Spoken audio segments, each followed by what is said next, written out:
INA Podcast.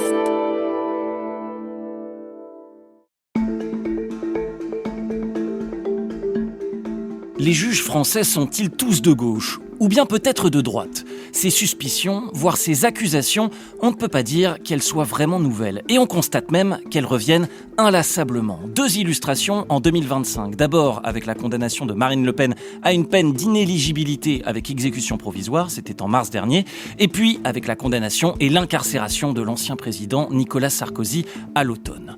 2 affaires politico-judiciaires distinctes, mais un point commun, les juges qui ont rendu ces jugements ont été copieusement accusés de partialité, de rendre des décisions à charge, influencées par leurs opinions, jetant ainsi le discrédit sur l'institution judiciaire. Mais qu'en est-il vraiment ? Nos juges sont-ils politisés ? On en parle avec vous, Cécile Guérin-Bargue, bonjour. Bonjour. Professeure de droit public, vice-présidente de l'université Panthéon-Assas. Et vous, Mathieu Delahousse, bonjour. Bonjour. Grand reporter au Nouvel Obs, spécialiste des questions de justice.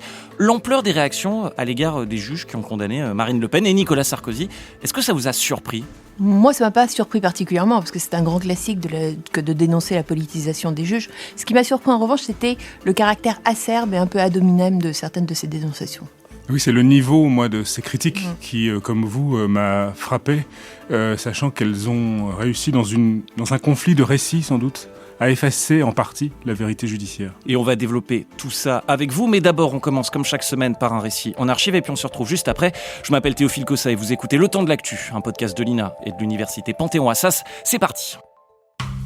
Qu'est-ce que c'est que ce problème ? Il y a un sujet un petit peu complexe pour le débattre en 2 minutes. Enfin, pardon, mais pas à l'université. Enfin, je veux dire, excusez-moi. Et le monsieur, qu'est-ce qu'il en pense ? The yes needs a no to win. Again the no. Réfléchissez bien. Et surtout, faites réfléchir autour de vous. Et j'attendais, je ne vous le cache pas, ce moment avec un peu d'impatience. Le temps de l'actu. Accuser les juges d'être partiaux, politisés, la tendance n'est pas nouvelle, loin de là. Notamment lorsqu'il s'agit de les qualifier de trop à gauche. Illustration, pour commencer, dans les années 70, avec l'affaire dite des Juges Rouges, archive de 1978. Écoutez. Patrice de Charette, j'ai 29 ans, je suis juge d'instruction à Béthune depuis 4 ans. On vous appelle le juge rouge. Je ne suis pas du tout d'accord avec une telle appellation. Mon ambition, c'est simplement d'appliquer la loi de la même façon à tout le monde. Est-ce que les juges de Béthune appartenant au syndicat de la magistrature ne font pas passer dans leur jugement leur idéologie et leurs idées ? Je crois que tous les juges, lorsqu'ils rendent une décision, font toujours intervenir leur propre vision de la société. Ne serait-ce que pour des affaires banales comme des accidents de la route, certains juges considèrent que la conduite en état d'ivresse est très grave, d'autres qu'elle l'est moins. Nous, ce que nous prétendons simplement, c'est appliquer la loi à tout le monde, ce qui, semble-t-il, ne se faisait pas jusqu'à présent. À l'époque, le juge d'instruction Patrice de Charette, membre du syndicat de la magistrature, classé à gauche, est au cœur d'une vive polémique après avoir placé en détention provisoire un patron accusé d'être responsable de la mort d'un de ses ouvriers à la suite d'un accident du travail. Un patron en détention, pour beaucoup, c'est impensable. Écoutez le garde des Sceaux, Jean Le Canuet, réagir à l'affaire en 1975. Un magistrat doit être indépendant. Il n'a pas le droit de faire entrer ses convictions philosophiques, politiques ou syndicales dans le déroulement de son action judiciaire. S'il utilise la justice comme un moyen de lutte au service de ses convictions ou de ses passions, il n'est pas digne de la mission que la société lui a confiée. Sous-titre, il sous-entend lui aussi, sans vraiment le dire, que certains magistrats pourraient être partiaux. Et des personnalités politiques qui pointent du doigt les juges, il va y en avoir d'autres, particulièrement dans les affaires politico-judiciaires. Nouvelle illustration, en 1995, avec l'affaire dite Urbain, qui met en cause le trésorier du Parti socialiste, Henri Emmanuelli, accusé d'avoir couvert le financement occulte de son parti. Écoutez. Accusé de recel de trafic d'influence, Henri Emmanuelli écope d'1 an de prison avec sursis et de 30 000 francs d'amende. Le premier secrétaire du Parti socialiste avait toujours dénoncé le caractère politique de ce procès. Aujourd'hui, il a décidé de faire appel. Au fond, il s'agit de la condamnation d'un parti politique, le Parti socialiste, et non pas celle d'un homme dont l'honnêteté et l'intégrité n'a jamais été mis à un seul instant en doute. dira maître Patrick Maisonneuve, l'avocat d'Henri Emmanuelli. Un procès politique, cet argument de défense va souvent revenir lorsqu'un politicien rencontre des déboires avec la justice. 1998, c'est au tour de Jean-Marie Le Pen, condamné pour avoir agressé une candidate socialiste pendant la campagne législative de 97, de dénoncer une justice partiale. Il n'y a que dans les pays totalitaires que les tribunaux sont chargés d'éliminer les adversaires politiques du pouvoir.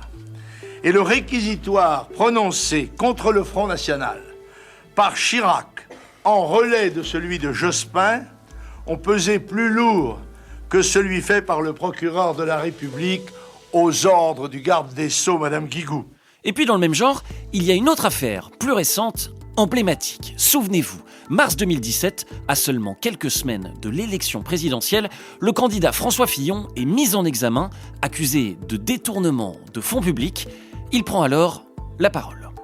L'état de droit a été systématiquement violé. Que je ne sois pas injusticiable comme les autres, on le voit au simple choix de cette date du 15 mars, 2 jours avant la clôture des parrainages. Entièrement calculé pour m'empêcher d'être candidat à la présidentielle, je me rendrai à la convocation des juges. Je suis respectueux de nos institutions. Je ne désespère pas de la justice, même si ce que nous venons d'en voir n'est pas de nature à nous rassurer. Nombre de mes amis parlent d'un assassinat politique. C'est un assassinat en effet. Je ne céderai pas. Je ne me rendrai pas. Je ne me retirerai pas. J'irai jusqu'au bout parce qu'au-delà de ma personne, c'est la démocratie qui est défiée. Des politiques victimes de juges partiaux, politisés, en tout cas des juges plus sévères ou plus rigoureux qu'avant face aux puissants, selon l'ancien procureur de la République Éric de Montgolfier, interview de 2019. Oui, il y avait une frilosité, une pusillanimité chez nombre de magistrats qui faisait que, mon Dieu, on ne va pas gêner les puissants, parce que, il faut bien le dire aussi, ce sont les puissants qui nous nomment, ce sont les puissants qui font nos carrières. Mais pour certains, notamment des avocats, les juges vont parfois trop loin ou sont trop influencés par l'opinion publique. Avis de maître Jean-Yves Le Borgne, ancien avocat d'Éric Woerth. L'idée que les politiques soient tous suspects, dans d'autres circonstances, d'autres disent tous pourris, c'est une sorte d'orientation intellectuelle qui peut avoir ses dangers. D'autant qu'en 2013, il y a une affaire qui va particulièrement alimenter cette idée que les juges seraient politisés, celle du mur des cons, dans les locaux du syndicat de la magistrature. Sur le mur du local syndical, l'objet du scandale, filmé ici en caméra cachée. Un mur de photos, découpé et commenté, intitulé, je cite, « Le mur des cons ». Y figurent des personnalités du monde de la justice, mais aussi des présentateurs télé et des politiques comme Brice Hortefeux, Manuel Valls ou encore Nadine Morano. Elle est scandalisée du manque d'indépendance de ces magistrats. Ils ont prêté un serment d'indépendance et d'impartialité et ils se comportent de manière inacceptable dans une démocratie. Je n'ai pas confiance en eux. Je me dis demain, si je suis devant un juge, j'aurai toujours un doute. Je serai amenée à me demander s'il n'est pas membre de ce syndicat. Alors les juges sont-ils partiaux ou bien font-ils leur boulot ? Les récentes condamnations de Marine Le Pen ou de Nicolas Sarkozy ont-elles pu être influencées par des idéologies ? Bref, nos juges sont-ils politisés ? On en parle dans le temps de l'actu.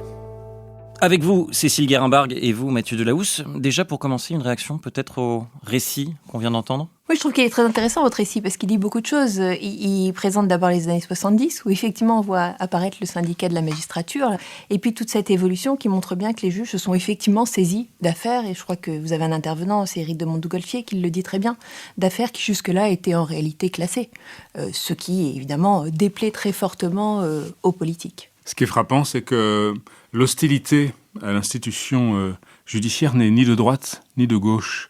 En réalité, la justice a effectivement pris une place considérable dans la société en allant sur des terrains sur lesquels elle n'allait pas du tout auparavant, en s'intéressant à des puissants auxquels elle n'osait pas s'intéresser auparavant. Et dès que l'affaire est en cours, dès qu'on est finalement sur la réalité des choses, on ressort soit les mêmes poncifs, c'est-à-dire celui du juge rouge, qui est quand même un cliché un petit peu éculé, soit celui d'un magistrat politisé qui veut aller contre l'exécutif. Et sur ce terrain-là, je pense qu'il y a des nuances sur lesquelles on ne peut pas tout balayer d'un seul coup. Et on va rentrer dans le détail. Juste avant, on a attendu dans le récit documentaire beaucoup de critiques, bien sûr, à l'égard des juges, de la justice, des décisions rendues. Qu'on soit clair, en France, on a le droit de critiquer une décision de justice, n'est-ce pas ? Ah ben complètement. Maintenant, c'est une question de manière. C'est-à-dire qu'il faut le faire de façon loyale, avec des arguments, et pas tomber dans l'outrage de magistrat.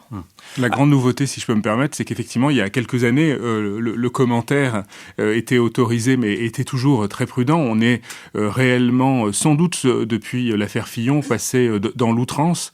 Et les 2 dernières affaires qui ont vraiment beaucoup marqué, je pense, notre société, qui est la condamnation de Marine Le Pen en première instance et celle de Nicolas Sarkozy également en première instance, ont atteint non pas des niveaux de critiques, mais d'attaques qui ont été amplifiées par les réseaux sociaux, beaucoup par des anonymes, mais aussi portées et légitimées donc par un discours politique assumé. Et je pense que la météo judiciaire a changé parce que l'orage politique qui s'est abattu sur elle a été extrêmement forte en termes de critiques qui n'étaient pas uniquement de la critique de contenu, mais effectivement de l'attaque. Et on va se pencher là-dessus parce que ça dit quelque chose peut-être de notre société et de notre démocratie. Avant ça, il y a aussi un sujet de fond dont j'aimerais qu'on parle d'abord. On entendait le juge d'instruction Pierre de Charette en 78, donc accusé d'être un juge rouge. On l'entendait défendre en quelque sorte l'imparfaite humanité des juges. Je le cite, je crois que tous les juges, lorsqu'ils rendent une décision de justice, font toujours intervenir leur propre vision de la société. Ce qu'il nous dit, ce magistrat, c'est qu'au fond, chaque décision de justice rendue est forcément biaisée parce que rendue par un homme ou une femme et pas par un robot. C'est ça qu'il veut dire ? Oui, c'est probablement ce qu'il veut dire en effet, mais je ne sais pas si les choses n'ont pas un peu évolué en la matière. Je me demande si les juges assumeraient autant que le faisait de Charette dans les années 70, ce type de positionnement. Je pense notamment à ce qui a été les déclarations de la présidente du syndicat de la magistrature au moment du mur des cons, où elle disait qu'en fait, un juge pouvait avoir des convictions sans nécessairement juger en fonction d'elles. Alors effectivement, ça, on l'entend très bien, sauf qu'à l'heure actuelle, il n'y a pas que cette espèce d'impartialité subjective, il y a aussi une question d'impartialité objective, c'est-à-dire que le juge doit être vu comme étant impartial. Et ça, effectivement, ça pose davantage de difficultés parce que lorsque vous faites des déclarations publiques, lorsque vous laissez transparaître une forme d'appartenance politique ou syndicale, évidemment, on peut douter de votre impartialité, vous donnez un peu du grain à moudre à ceux qui veulent critiquer vos décisions. Pour mettre les pieds dans le plat, il y a une suspicion, une accusation, on l'a mentionné, une affirmation, alors je ne sais pas comment on peut la qualifier, qui revient très souvent, c'est « les juges sont tous de gauche ». Est-ce que c'est vrai ? Est-ce qu'on a des données objectives là-dessus ? Est-ce qu'on fait par exemple des sondages pour connaître les intentions de vote des magistrats ? Je crois qu'on le fait, ça arrive de le faire pour les policiers par exemple. Alors c'est interdit, sauf erreur de ma part, en France. On a un baromètre qui est un baromètre qui vaut ce qu'il vaut, mais le baromètre, je pense, c'est le volet syndical qui est quand même beaucoup reproché à la magistrature. Le syndicalisme est assez récent dans la magistrature, puisque au départ, il y avait juste une association professionnelle. À partir de 68, effectivement, il y a le syndicat de la magistrature. Aujourd'hui, le syndicat de la magistrature représente un petit tiers du corps de 9000 personnes que représente la magistrature. Il y a l'Union syndicale des magistrats qui est apolitique et qui représente la majorité. Ouais, alors c'est ça, mais c'est une troisième composante, une autre composante qui effectivement était peut-être un petit peu plus à droite, mais qui ne se revendique pas de droite, qui on verra aux prochaines élections, mais représente la troisième partie. Oui, parce qu'effectivement, alors chiffre de 2022, mais sur 9500 magistrats en tout, la moitié seulement était syndiquée. Et le syndicat majoritaire, c'est ce syndicat politique, l'USM, qui revendiquait 2500 membres en 2022. Bon, alors ça date un peu, mais on estimait à l'époque que le syndicat de la magistrature, ce serait seulement 1000 membres. Donc c'est 10% du corps des magistrats, c'est ça ? Oui, alors c'est difficile à savoir de façon exacte. Grosso modo, c'est ces chiffres-là. C'est entre peut-être un peu plus de 10%, mais c'est l'USM qui est clairement très majoritaire. Il n'y a pas de données très précises sur la question. Mais effectivement, la syndicalisation est quelque chose de tout à fait récent dans la magistrature. Cela étant, lorsque vous dites qu'il y a à peine 50% du corps qui est syndiqué, c'est un chiffre énorme. Peu de corps sont aussi syndiqués que la magistrature. Donc, si je comprends bien, cette idée que les juges sont tous de gauche, ça vient grosso modo des années 70 avec l'affaire des juges rouges et avec ce syndicat de la magistrature classé à gauche. C'est ça qui donne cette image, ce fantasme, je ne sais pas comment on peut l'appeler, de juges qui seraient tous à gauche. Je pense qu'il y a ça, et puis qu'il y a un autre phénomène aussi, c'est que on vous dit les juges sont tous à gauche, mais en réalité parce que on ne regarde que les affaires politico-judiciaires d'une part, on focalise effectivement sur l'appartenance au syndicat de la magistrature, et surtout on assimile la justice à la justice pénale. Or la justice du quotidien, ce n'est pas que la justice pénale. La justice pénale, c'est une toute petite partie de la justice. La justice du quotidien, c'est essentiellement la justice civile, la justice administrative, qui sont évidemment auxquelles on ne fait pas ce type de procès en politisation.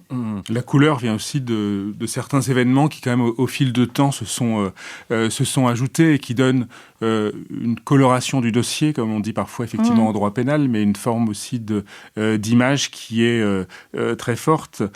Cette image, c'est celle effectivement d'une magistrature qui, en 1981, à l'époque où la classe politique n'était pas forcément pour l'abolition de la peine de mort, puisqu'il est resté quand même de gros bastions. On pense à la droite gaulliste et à certains politiques qui n'ont pas voté l'abolition de la peine de mort. La majorité de la magistrature, en revanche, s'est reconnue dans un garde des Sceaux comme Robert Badinter pour plusieurs raisons. Pour cette abolition, qui était quand même une norme supérieure qui arrivait de façon très forte, par aussi une normalisation des relations avec les autres pouvoirs. Et puis, on ne peut pas nier qu'il existe dans la magistrature et dans ses variétés, il y a une magistrature très bourgeoise, très conservatrice, il y a une magistrature effectivement plus jeune, plus portée sur des questions politiques très fortes, et le syndicat de la magistrature a revendiqué par exemple le fait d'appeler à voter contre tel ou tel candidat aux dernières présidentielles. Il l'avait fait également contre Nicolas Sarkozy, et il existe un habitus, je ne suis pas sociologue, mais peut-être qui est porté vers l'autre et qui,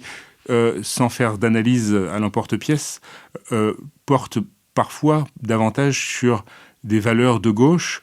La dernière grande initiative collective de la magistrature a été en fin 2021 la tribune des 3000, qui était une tribune qui a été signée finalement par 7000 personnes et non 3000 comme c'était à l'origine, et qui était effectivement une forme de revendication professionnelle, sociale, mais évidemment politique au sens noble du terme. On peut trouver dans cette tribune, sans lui faire la moindre caricature, des valeurs qui sont des valeurs humanistes, des valeurs de progrès, des valeurs de conditions sociales. Et je ne sais pas si ces valeurs sont de gauche ou de droite, mais on peut se faire une idée. Et puis il y a l'affaire du mur des cons. On l'a rapidement entendu en 2013, qui se passe au syndicat de la magistrature, qui a mis le syndicat de la magistrature dans l'embarras. Est-ce qu'on peut détailler un petit peu ça a pu aussi mettre, je vais dire, de l'huile sur le feu ? Très clairement, je pense que là, je sors de mon rôle pour livrer vraiment une analyse personnelle. C'est pour moi un tournant épouvantable dans l'histoire de la magistrature. Effectivement, le syndicat de la magistrature lui-même avait dénoncé les moyens qui ont été les moyens de révélation de rentrer dans une pièce et de découvrir un tel mur. Mais effectivement, ça donne une image au grand public qui est absolument insupportable. Et il y avait un conflit de valeurs que jamais le grand public n'a pu comprendre. Et je pense que le syndicat de la magistrature, à mon avis, a encore aujourd'hui beaucoup de mal à se remettre de cette outrance. Il y avait eu des sanctions ? Mais il y a eu des sanctions, mais il y a eu des sanctions assez légères en fait. La présidente du syndicat de la magistrature, pour ne pas avoir effectivement veillé à la tenue de son local et avoir fait retirer l'affichage, a été condamnée, je crois, à 500 € d'amende et puis 2500 € de dommages et intérêts. C'est quand même assez léger lorsque l'on voit l'atteinte que ça porte quand même à l'image de la justice, puisqu'il s'agissait quand même effectivement d'un espace privé, mais qui accueillait de manière assez régulière du public. Et ça porte un doute, ça fait porter un doute sur l'impartialité des magistrats. Et je crois que c'est à mettre en lien avec peut-être un habitus, pour reprendre votre terme, qui est celui des magistrats français qu'on ne trouve pas à l'étranger, qui est celui d'une absence de retenue extérieure. C'est-à-dire que, là encore, pour faire preuve d'impartialité, l'impartialité, c'est une vertu interne, c'est être impartial face à la cause que vous avez à juger, mais c'est aussi peut-être s'abstenir de déclarations ou d'affichages comme ça qui laissent entendre que vous avez un certain nombre de personnes dans le viseur. C'est absolument insupportable et inexplicable et probablement intolérable aux yeux de l'opinion publique, évidemment. Je reviens sur le rôle du juge, la place du juge, ses marges de manœuvre, entre guillemets. Est-ce qu'un juge, aujourd'hui en France, peut rendre, s'il le souhaite, une décision de justice qui va dans le sens de ses convictions, notamment de ses convictions politiques ? Est-ce que c'est techniquement possible ? Je ne demande pas est-ce que des juges ont envie de le faire, je demande s'ils le voulaient, est-ce qu'ils pourraient le faire ? Car au fond, je ne suis pas expert de la machine judiciaire, mais les juges, les magistrats, ils appliquent la loi et juste la loi, non ? Je crois que c'est pas aussi simple que ça. En fait, la loi est faite d'un certain nombre de dispositions législatives qui sont plus ou moins bien rédigées. D'ailleurs, on est face à un droit pénal qui est quand même foisonnant, qui est rédigé de façon de plus en plus large. Et nécessairement, et ça ne vaut pas que pour le droit pénal, lorsque vous appliquez une disposition législative ou un texte, quel qu'il soit, à un cas d'espèce, vous avez évidemment une marge d'interprétation. Et elle est particulièrement importante en matière de droit pénal, plus particulièrement face à un certain nombre d'infractions qui ont été mises sur le devant de la scène. Je pense notamment à l'association de malfaiteurs, par exemple, ou à l'exécution provisoire. Vous avez un certain nombre de critères, mais ces critères, évidemment, impliquent une interprétation des faits. Et donc, en fait, le juge est relativement libre, nonobstant les dispositions qu'il doit appliquer. Est-ce qu'il y a des contrôles des décisions de justice, des décisions des magistrats ? Comme il y a l'IGPN, la police des polices, est-ce qu'il y a une police de la magistrature, une police des magistrats qui vérifie et qui contrôle que les magistrats sont bien impartiaux, intègres, indépendants ? Alors non, ça ne se pose pas dans ces termes, dans les mêmes termes, dans les termes que vous posez. En réalité, il y a évidemment un contrôle des décisions de justice par les différents degrés de juridiction, puisque vous pouvez faire appel et puis vous pouvez, sur des points de droit, vous pourvoir en cassation. C'est le cas d'ailleurs de Marine Le Pen ou de Nicolas Sarkozy. Oui, bien sûr. Après, les questions type IGPN, etc., ce sont des questions d'ordre disciplinaire, et si on les transpose au monde de la magistrature, c'est le rôle du Conseil supérieur de la magistrature, mais qui, encore une fois, n'a pas vocation, fort heureusement d'ailleurs, à se prononcer sur le fond des dossiers. Il se prononce sur des questions disciplinaires tenant et sur des questions d'abord essentiellement de carrière, c'est le rôle premier du Conseil supérieur de la magistrature, mais il a aussi un rôle disciplinaire à jouer vis-à-vis des magistrats lorsque leur attitude porte atteinte à l'image de la justice, lorsqu'il y a des difficultés professionnelles, type harcèlement, etc., etc. Et d'ailleurs, ce Conseil supérieur de la magistrature, je crois qu'il n'est pas composé que de magistrats, il y a aussi des personnes extérieures. Il y a même une majorité aujourd'hui de personnes extérieures depuis la réforme de 2008, si je ne me trompe pas, la révision constitutionnelle. Ce qui est intéressant, c'est qu'on est effectivement toujours dans une zone complexe, puisque la mise en cause politique du magistrat, elle n'est jamais formulée dans les prétoires, en réalité. Quand il y a une véritable question qui se pose, c'est une demande de récusation, il y a une suspicion légitime, ce sont des procédures extrêmement précises qui d'ailleurs aboutissent assez peu. La difficulté, c'est que le juge est mis en cause sur la place publique, alors qu'il ne peut pas répondre de façon directe. Et la difficulté n'est pas forcément sur le disciplinaire, elle l'est dans quelques cas extrêmes, elle l'est effectivement par rapport aux yeux de la société qui le regarde. Le magistrat rend sa décision au nom du peuple français. La défense a bon droit de lui dire qu'effectivement, telle décision, il y a une forme d'acharnement. François Fillon parle même d'assassinat politique quand il est dit. Et effectivement, on est dans une forme de débat impossible, puisque la réponse de la magistrature ne peut pas être autre chose que on ne peut pas mettre en cause notre indépendance. Donc finalement, le débat public étant devenu extrêmement virulent, extrêmement incendiaire sur ces questions-là, on tourne en rond sur une réponse impossible. Donc en réalité, effectivement, le gage de confiance que doit apporter la magistrature est celui de ne pas s'engager publiquement comme l'aurait fait, on revient à lui, à Patrice de Charette dans cette archive des années 70. On a mentionné Nicolas Sarkozy, interview de l'ancien président Sarkozy le 27 septembre 2025 dans les colonnes du JDD, quelques heures après avoir appris sa condamnation et sa prochaine incarcération. Je le cite, « Toutes les limites de l'état de droit ont été violées ». Et tiens, autre réaction, celle de Jordan Bardella, il y a quelques années, qui réagissait à une autre condamnation de Nicolas Sarkozy en 2021. Écoutez, puis on en parle. On a le sentiment qu'on est rentré dans une république des juges, que les juges veulent se faire Nicolas Sarkozy, qu'ils veulent se faire un certain nombre de politiques avec lesquelles ils ont des désaccords. République des juges, violation de l'état de droit. Qu'est-ce qui vous inspire ces commentaires de Nicolas Sarkozy et de Jordan Bardella à l'égard de la justice, Cécile Guérin-Bargue ? Écoutez, je crois que par leur virulence, ils sont quand même assez insupportables.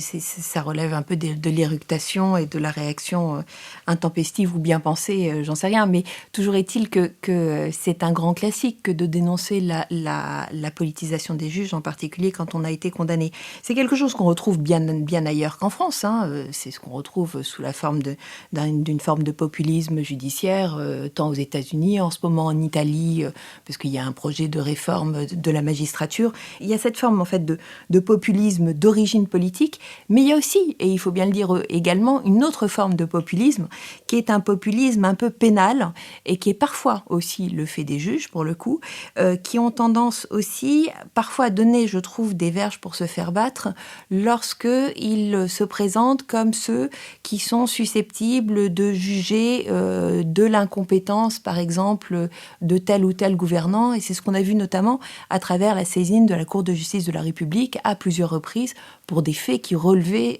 de la gouvernance, éventuellement de l'incompétence professionnelle de tel ou tel ministre, mais qu'on a vu être attrait de plus en plus devant les tribunaux. Donc en fait, il y a ces deux formes. Il y a une sorte de populisme pénal qui tend à ce que tout le monde soit attrait devant les tribunaux, et puis vous avez la réaction du politique pour les affaires qui le concernent, où là, les politiques ont beau jeu de stigmatiser la politisation du juge. Mais cette stigmatisation, cette critique, est-ce qu'en même temps, ça ne fait pas partie de la liberté d'expression et de la démocratie ? Là, on fait partie assurément sur les paroles notamment de Nicolas Sarkozy. Nicolas Sarkozy, il faut le dire, a le droit de maudire ses juges. C'est une phrase qu'on entend souvent, mais sa légitimité est réelle sur l'aspect de l'émotion. Elle est réelle aussi sur l'aspect politique.